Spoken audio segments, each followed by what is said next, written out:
This is Ors, the old guy at OldGuyTalksToMe.com, a podcast dedicated to helping older guys create kick-ass lives for themselves and those that they love.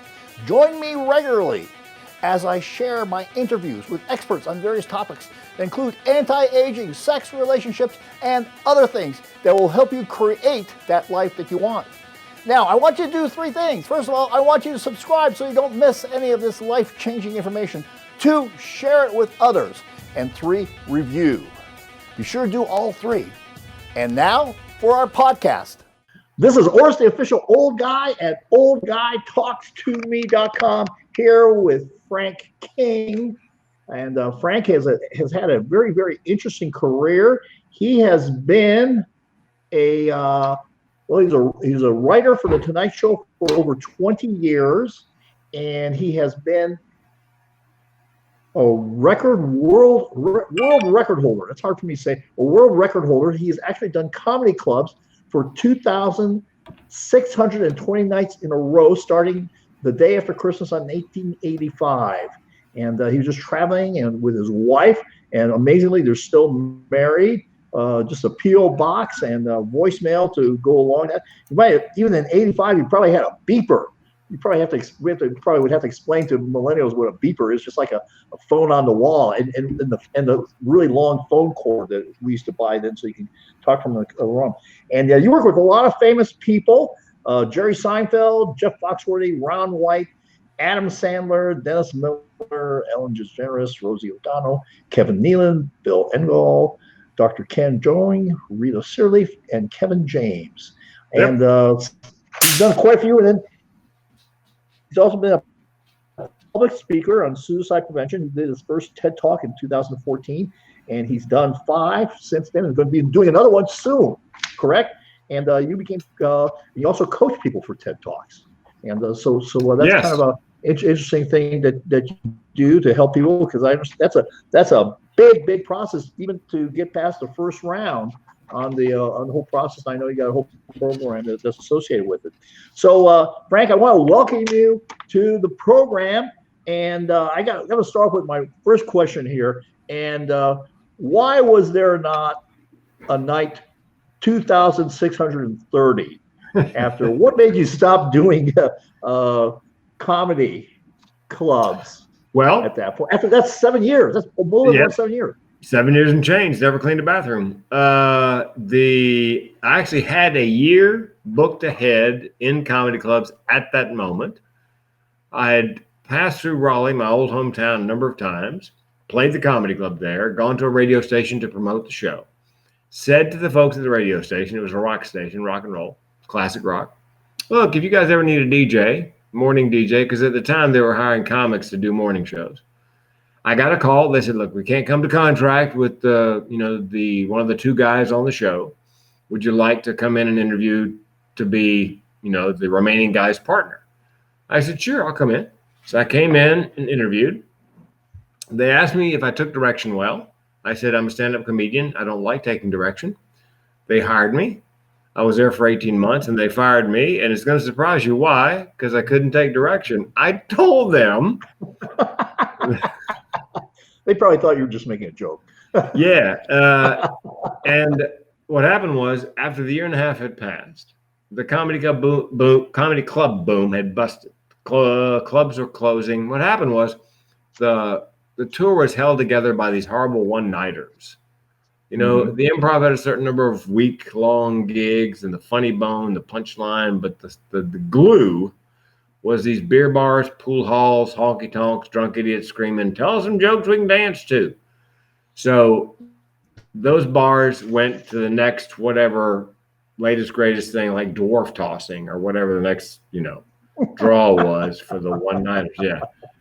So you don't remember dwarf tossing? I remember that. I just that there were a whole bunch of things that you could do in the 80s that are now God. A lot of them are felonies.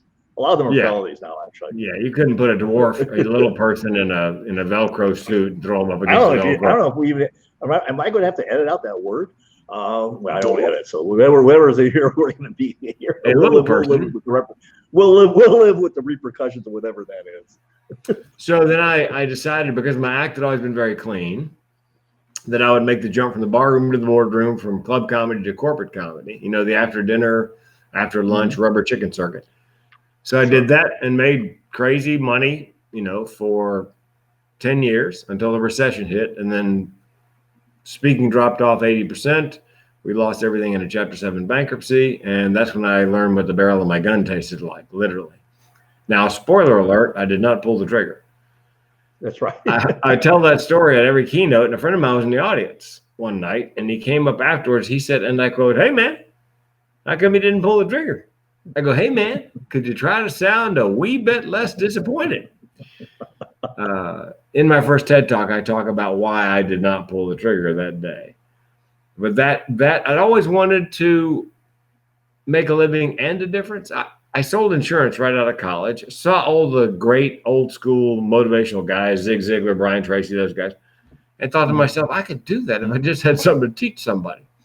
So after I came that close and took a look at my family history, because depression and suicide had run in the family, I realized I could talk about suicide prevention. And as I was preparing for my first TEDx, I also realized, even though one person dies by suicide in the US every 11 minutes, nobody talks about it unless you bring it up. And then everybody's got a story. So that's what I get paid to do, basically. And my clients tell me this. We brought you in simply to start the conversation on suicide. Because once you open your mouth and I reveal, my family history, my history, I'm vulnerable on stage. That's my superpower. I get choked up when I tell the stories. Then other people, it gives them permission to give voice to those things without recrimination. Yeah. So when you talk about suicide, and what do the words depression and suicide mean to you? Well, I have something called major depressive disorder, which is clinical depression. It runs in my family. My grandmother died by suicide, my great aunt, my mother. Major depressive disorder is not just being sad or having the blues. It's a condition that recurs, lasts 2 days to 2 weeks, and like a flat spot on a wheel, it comes around every so often. That's clinical depression or major depressive disorder. And the other thing I have is called chronic suicidal ideation, which means for me and people in my tribe, the option of suicide is always on the menu as a solution for problems large and small. And the story I tell is, my car broke down a couple of years ago. I had 3 thoughts unbidden. 1, get it fixed. 2, buy new. And 3, I could just kill myself. That's chronic suicidal ideation. And the most rewarding part of the job, besides the paycheck, is that every time I've spoken except once, somebody in the audience has chronic suicidal ideation, and they didn't know it had a name. They thought they were just some kind of freak all alone. And a woman came up to me after a show and she goes, I appreciate your keynote, but it made me weep. I said, how did it make you weep? She goes, your story about the car, get it fixed, buy a new one, you could kill yourself. She goes, I've been having those thoughts all my life. I thought I was some kind of freak. I heard it come out of your mouth, and I realized for the first time in my life that I was not alone, and I wept. So that's my why. That's why I do what I do. Yeah. You mentioned that suicide runs in families, and that's kind of an interesting thing because a lot of people don't realize that happens. That suicide runs in families. Yeah, it's called generational depression and suicide.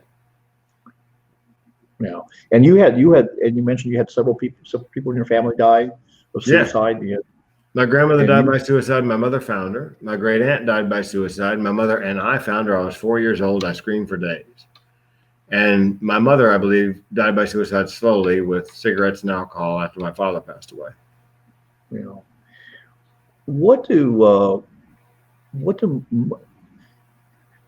you talk about a lot about bipolar and how it's a factor in suicide? Can you talk a little bit about that? Yes, the depressive state in bipolar, it's manic, depressive, and then in the middle there's this amazing thing called hypomania, which is very attractive. You're charismatic, energetic, don't need a lot of sleep, take inspired risks. When they turn out, you look like a genius. But the depressive state in bipolar is actually more dangerous than simple depression. The rate of suicide for folks living with bipolar is higher because in that depressive state, you're lower and you're at higher risk for suicide. Yeah. Well, there's a lot of famous people that we mentioned. You can probably know, recite them that have, or you would say were bipolar and they committed suicide. Yeah. And there are people who are bipolar who are extremely successful because when you're in the manic or hypomanic state, Mm-hmm. you get a lot accomplished. There's the poster boy for me is Johnny Manziel, Johnny Football. Mm-hmm. He was the first freshman, I think, to win the Heisman and went on to Right. a professional career, but washed out of the Cleveland Browns after 2 years because he lives with bipolar. He figured that out after he left the NFL. He'd been self-medicating with beer, which is, it works for a time, but it's not a good long-term strategy. The good news is he got diagnosed, he's in treatment, and he's trying to work his way back into football. But he achieved some amazing things living with bipolar. In my TEDx talk about how everybody I've ever met who's not completely dysfunctional, who has mental illness, has some kind of superpower. They're artistic, they're funny, they're great singers, great writers, politicians, hyper successful. So I believe mental illness is a combination of mental illness and mental ableness. The wiring is the same. It's just that, with the mental disability comes these mental abilities that neurotypical humans just don't possess. Yeah, and what manifests at what time? Say again? What personality manifests at what time is a factor. Yes. Yeah, for example, schizoaffective disorder doesn't usually rear its ugly head till late teens, early 20s, and can be misdiagnosed as autism. Because there's some antisocial behavior, missing social cues, which is very typical of somebody on the spectrum. Yeah. What do most people don't understand about suicide? That it's not about killing yourself. Because people say to me, why did so-and-so want to kill himself? Well, chances are he didn't or she didn't. They simply wanted to end the pain. I just wanted to end the pain. I didn't want to die. I just wanted to end the pain. So it's the last escape. I know that I had one of my closest friends committed suicide, and like you said, it was a total mystery to us why he did, because he seemed to have had everything going for him. Oh yeah. And actually, we had talked about suicide, and because this was during the recession, and he was involved in real estate, and I asked him. I said, "No," I said, "Let's say you lost everything." I said, "How long would it take you to get back?" Because he had knowledge. I mean, you see, he learned all the stuff to do it. He came out of a trailer park and was a self-made man and all that stuff. And he said probably about 3 years. He said probably about 3 years. It'll take me a while. And but it was interesting because his pain, as best as we can tell, he had something that was called Huntington's disease. I don't know if you're familiar with that, but yeah. it's actually kind of a combination of and so it was a wasting away, and he just couldn't. He was wanting to leave. He just wanted to live with that pain. Is there a difference in the types of suicides that you see with younger people versus older, or is it kind of the same kind of scenario? What's your perception on that? Well, women attempt suicide 3 times as often as men. And the reason that men die more often is because they use a gun. Mm-hmm. There's generally no coming back from that. So even though 3 times as many women attempt, more men die by suicide than women. Suicide rates and the self-reported incidence of major depressive disorder in teenagers spiked in 2012 and has been going up ever since. And in 2012, smartphone ownership in the U.S. passed the 50% mark. At that point, more than half the people in the U.S. had a smartphone. And that number's gone up every year, as has the teenage rate of suicide, as has the teenage rate of self-reported major depressive disorder. Teenagers nowadays spend about 40% less time face-to-face with their peers, like we used to hang out at the mall or whatever. Sure. They spend 40% less time, and that time they spend, in their bedroom or whatever, staring into the smartphone. So you get a lot less of the human connection And you can't. There's no direct correlation between smartphone ownership, depression, and suicide, but I believe there's a connection. I don't think it's a coincidence. Mm-hmm. And the loneliest people in the United States at this moment, you would think, would be the 80-year-olds who are in a nursing home. It's young women, young teenage girls are the loneliest people in several studies in the U.S. at this point in time. Mm-hmm. What about suicide in older people? Baby boomers. Is that any different than there's an increase? Baby boomers. Well, that's the reason the study I read on baby boomers was these were people who were protesting the Vietnam War. They were going to change the world. And I'm 63, I'm a boomer. You look back at 63 and you think, what happened? I didn't change the world. I've been selling insurance, for the last 30 years. That's not really world changing. So they never quite achieved what they set out to do when they were young, during the protests against the Vietnam War and such. And so you find that they are after young women, then again, baby boomers, not the older, generation in their 80s, but in that window of I'm 63, I'm kind of right in the middle of baby boomer years. So yeah, they look back and they're disappointed. What is life all about? What does it mean? 8 out of 10 people who die by suicide in the U.S. as of this moment are men. The majority of them are 45 to 54 and Caucasian, and they're dying what they call deaths of despair. You're a 50-year-old guy, you got a high school education, you went to work in a union shop in a manufacturing facility, and you became the boss of this manufacturing facility. And everybody thinks that the manufacturing jobs went overseas. Only about 15% went overseas. 85% have been taken over by robots and AI. And so at 50, you're out of a job, and men tend to tie their identity to their job. So at 50, if you don't have that job, you're not the shop steward anymore. Who are you? And that can lead to, substance abuse disorders, kind of a downward spiral. And men tend not to talk about these things. It's called toxic masculinity. Big boys don't cry. Mm-hmm. The number one occupations at risk for suicide at this point, roughly a tie between construction, excavation, and mining, and then fishing, farming, and forestry. All male-dominated occupations. And again, guys, rough and tumble guys who, why do I need therapy? I got bootstraps, that kind of guy. That's why we wrote the book, or writing the books. We got a 4-book series on men's mental health in an effort to get guys to talk about. It's an anthology. Each book has 12 guys with 12 problems and how they're coping, because that's what guys told us they wanted. We want real guys, real problems, and we want to know how they're really handling them. We won't take advice from guys. So that's what we did. Each book has a dozen guys with a wide variety of struggles. Are you a man suffering with erectile dysfunction, or know of a man suffering with erectile dysfunction? Well, the answer that you are looking for is at myjunkdoesnotwork.com. You heard that right, myjunkdoesnotwork.com.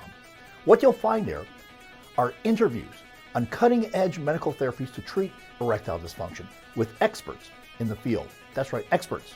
One of them is actually even a therapy that you can do in the privacy and comfort of your own home at a fraction of the cost of what it costs in a medical office.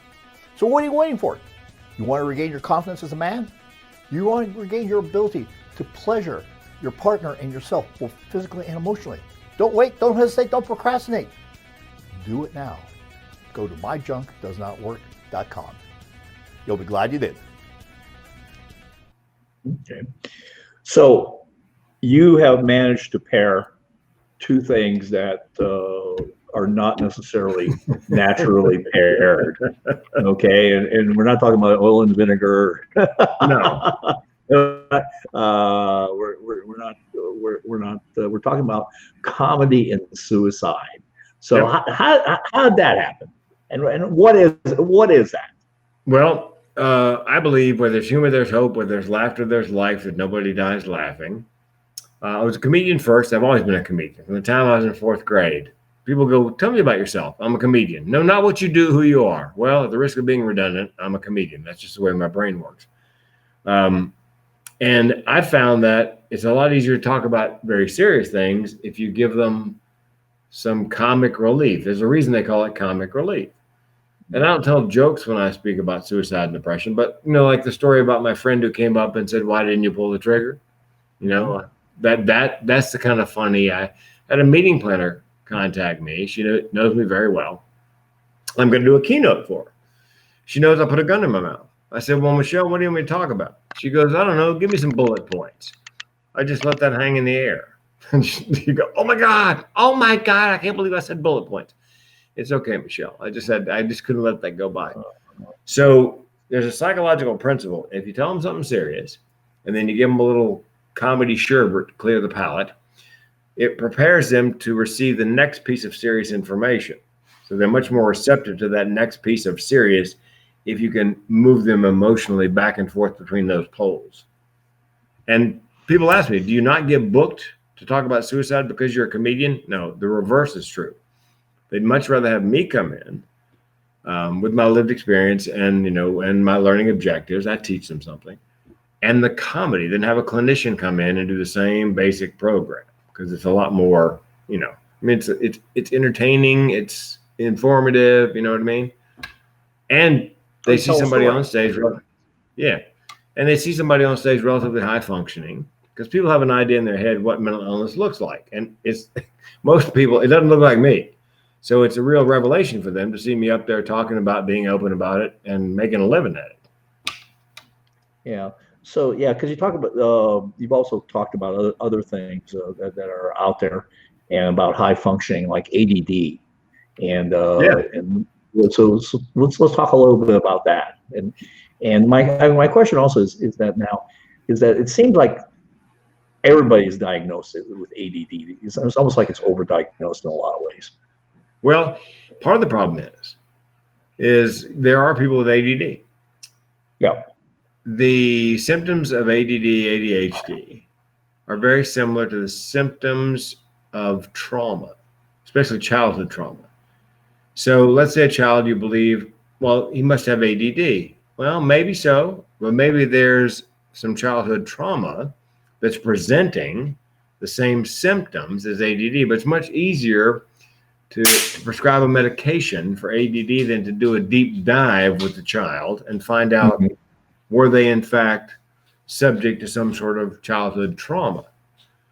Now, the benefit of ADD is that, and I talk about this in my TEDx talk, it comes from way back practically the time of cavemen and women. Back then, it was a survival skill because everything around you could kill and or eat you. So if you had your head on a swivel like a kid with ADD, we make a joke.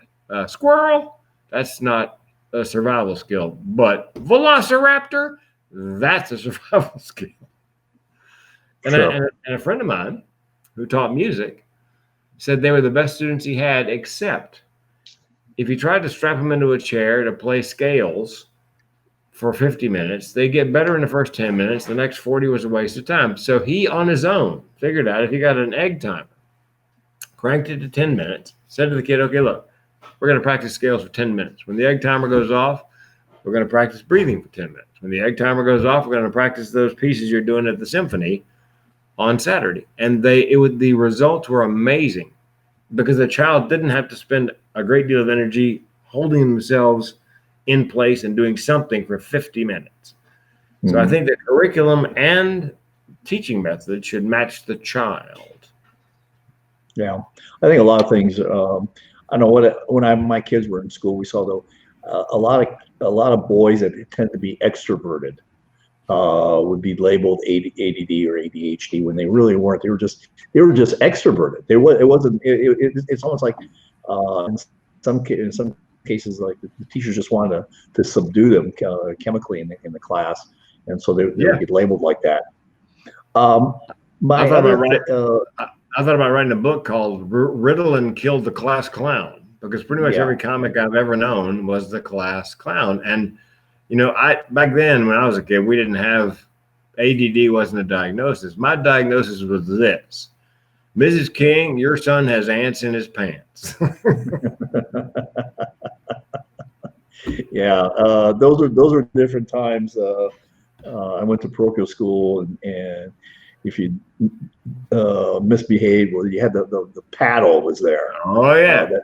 That had the holes cut in it, so it didn't have any wind resistance. That's correct. And that seemed to work. There was a lot of one trial learning experiences in that environment.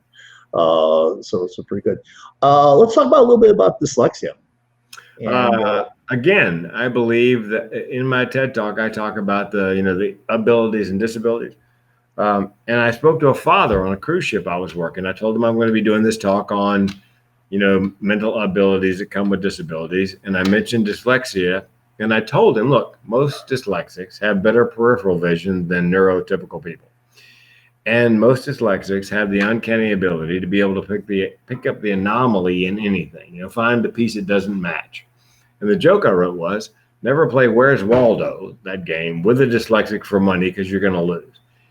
And he said to me, Frank, we've been to every convention. We've read every blog post and every book on dyslexia. And he said, I've never, ever heard anybody say anything positive about dyslexia. He goes, you let me know when that talk comes out, because I want my child to watch it. I will tell you my experience with dyslexia is very personal, because we have one of our daughters, she had actually compensated for a long time.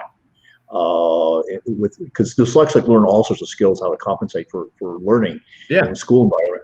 And it wasn't until much later in school that one of her teachers said, look at her work, she's got the concepts down, but she's got all the other, the addition is wrong. She goes, I think she's dyslexic. And then we got into this, and there was, I can't remember now the name of the program, but we got into this and we listened to a 4-hour presentation, my wife and I did.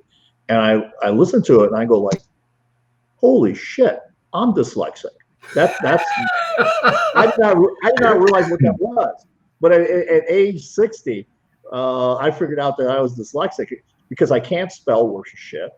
I still can't. I mean, if Microsoft doesn't pick it up, I'm screwed. Putting together a bicycle off of with the diagram, that's never happening again. There's not enough liquor in the house. There's not enough vodka for me to do that on Christmas Eve, put together a bicycle, and just all sorts of other things. But it was very interesting because my daughter, who decided of all things, and she decided to become an engineer, which was not, yes, that's what I thought. And it was very interesting because when she finally got into the engineering, which is the problem solving, she actually made it to. She was on the dean's list. Dyslexics are a lot of times are visual, and to her everything an engineering problem was very visual. And she actually graduated and is now working as an engineer for a large corporation, and it's kind of interesting. But it was of all the things she goes, it was kind of interesting. Well, and even though the numbers and the letters are rolling around on the page for dyslexics, they're really good at multi-level complex tasks for the reason you said, because they can visualize. I had a friend of mine whose dad, they both farmed. And his dad was so dyslexic. I mean, he had to have my friend from the age of 8 sign all the contracts for all the whatever on the farm because he couldn't make heads or tail. But he would go to a farm equipment show. He would take one look at a machine, tobacco, whatever machine. He could go home with a piece of paper and reverse engineer it and build his own of that machine, because once he could visualize it, he could see how it worked, could break it down in his mind, and then put it back together.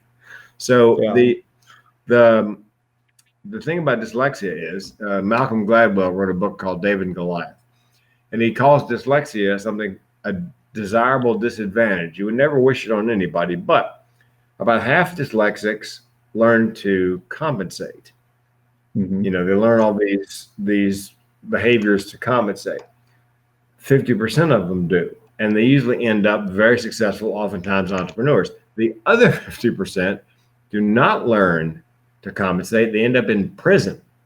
Right. So it's very stark, that divide. Yeah. So. Yeah, I was before I started doing this podcast thing and this old guy things, I used to be a periodontal regenerative surgeon. Oh. And so I was always I always had a picture in my mind of what something looked like at the end. Yeah. And I actually worked my way back before I ever started anything, very methodically to the beginning of where I started doing surgery.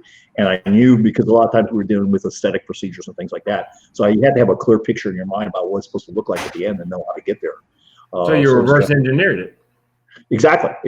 But it was always a picture. It was never a written diagram. It wasn't written directions. It was always pictures in my head. By the way, men avoid treating erectile dysfunctions for two major reasons. One, they're too embarrassed to go to the doctor or even talk to their significant other about it. Two, the cost. You hear about all these ads on television or radio and the internet, and then you find out, well, those treatments are $3,000 and up. Well, I want to share with you a new device that allows you to get medical grade erectile dysfunction therapy in the comfort and privacy of your own home at a fraction. And I'm talking about a fraction of the cost of what it costs to get it in a doctor's office. And they even have payment plans. Check out the link below. You're going to be glad you did. Don't suffer. Don't be embarrassed. You'll be glad you did. Dentists were my first. I've selected several occupations to target market. Dentists, veterinarians, physicians, construction, because each of those has a really high rate of suicide, and each of those groups is working very hard to do something about it. And dentists were my first occupation. The Seattle Study Club tracked me down. Yeah, and said, yeah, and they said, look, we've never had anybody at one of our showcases speak on suicide prevention. Would you come up to Seattle and speak on suicide prevention? I said, absolutely, I would. So dentists. And nowadays, the reason being, people always ask why dentists. Same with veterinarians. You come out of dental school, the average person has $350,000 in student loan debt. Same with veterinarians. Yeah. Oh, higher than that. Yeah. Oh yeah, it's over $500,000, and there's some people that actually are in the million range. It's incredible. So financial stress leads to mental stress, leads to physical stress. You're going in early, you're staying late, you're working through lunch, you're not taking care of things at home with the family. And by the way, the number one killer of dentists and veterinarians is not suicide. It's stress exacerbated mental and physical illness. Heart disease, high blood pressure, diabetes, and of course, depression, thoughts of suicide. So it's the stress that's generated by that kind of nut you got to make every month. Oh yeah. So it's interesting because it's mentally taxing and physically taxing at the same time. Yeah, all these stress positions you find yourself in to get just the right angle. Yeah, and a lot of solo entrepreneurs. So there's not really a C-suite where you can have a conversation with somebody else about the problems you're having, because it's not the kind of thing you can discuss with even a manager, because people tend to become very isolated and protective because they don't want people to know. And also there's a fair amount of competition with people in the suite next to you. So there's also that factor. So Frank, if people wanted to work with you, how do they reach you? And I'm going to put the links in the program notes here, but tell us more about what kind of services you offer and what things you have, how they get a hold of you to work with you. Well, as I said, I've selected a number of occupations. If you go to thementalhealthcomedian.com or just type The Mental Health Comedian into your Google machine, because that's my YouTube, Instagram, Facebook, Twitter, website. As a matter of fact, if you go to Suicide Prevention Speakers Dental, you'll find 5 to 7 organic listings on page 1 for me, because I've specialized in that particular area. But I speak to a wide variety: osteopaths, physicians, veterinarians, dentists, construction. I also coach TEDx. So if you go to yourtedxcoach.com, There's a free PDF.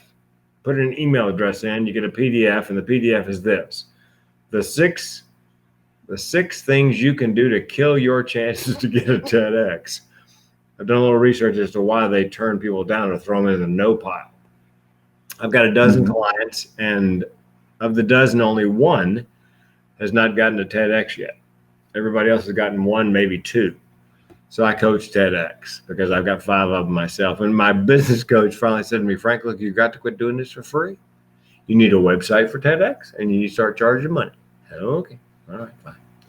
So yeah, so whether you need a mental health, funny mental health speaker, or you've always wanted to do a TEDx, the process is relatively simple, but there are tricks. What you want to make sure you do is they get a couple hundred applications. You want to make sure whatever you put on that piece of paper grabs them and won't let them go till they figure out, My last one was called Mental Health and the Orgasm, Treat Your Depression Single-Handedly. And the title was so good, they said, you don't even have to audition, just show up. So, yeah. Yes. Yeah. The old guy knows that a lot of people do that. Yeah. Well, I said in the TED Talk, they did a survey. 96% of men admit they do it. 74% of women admit they, self-pleasure. And I said in my TEDx, and the rest of them are just lying. Oh yeah, there's lots of liars. There's lots of liars. I actually have a digital information product on erectile dysfunction, and it's basically 5 cutting-edge medical therapies.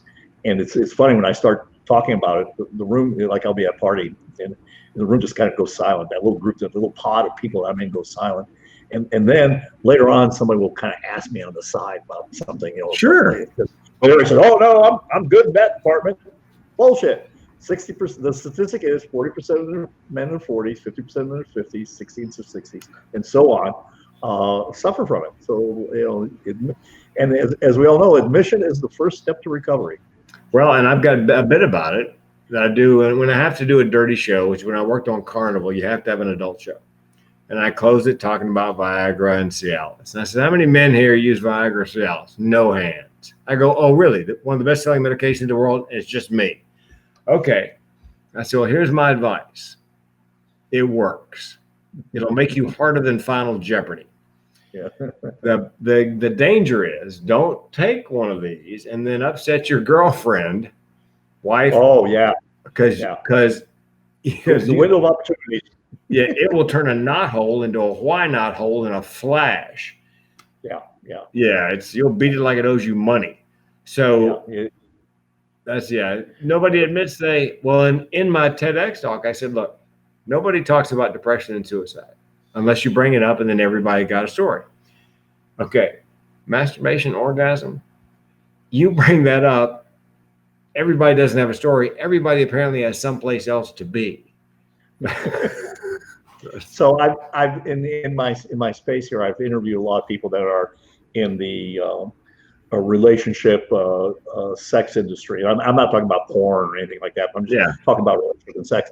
And what everyone says the same thing. You don't get a lot of likes or you don't get a lot of shares. You get a disproportionate amount of views. But you get views like incredible. But as far as shares and likes, that sort of engagement's hard to come by. Yes, pardon the pun. So that's pretty good. Well, Frank, I want to thank you for coming on the show. It's been a pleasure, and we'll have to have you back on again. And we'll start talking about a little more specifically about some of the other things that we kind of touched on during this program today. And so I appreciate it. I meant to start off this because I met Frank on LinkedIn when we had an exchange about my all caps. Oh God. Yeah, I didn't think you'd ever speak to me again. I thought, man, he's gonna be. Oh my gosh, no, you take more than that to get rid of me. People have been trying to get rid of me all my life, but it's hard to get rid of. It's going to take more than that. I got a pretty thick skin, so it's pretty good. That's good. That's a very good thing. but there was that person with the virtue signaling afterwards. That was pretty interesting. So Frank, look forward to it. You created an incredible day. This is Orsi, official old guy at OldGuyTalksToMe.com. Remember, it's all about creating a kick-ass life for yourself and those that you love. Don't forget those that you love. Correct.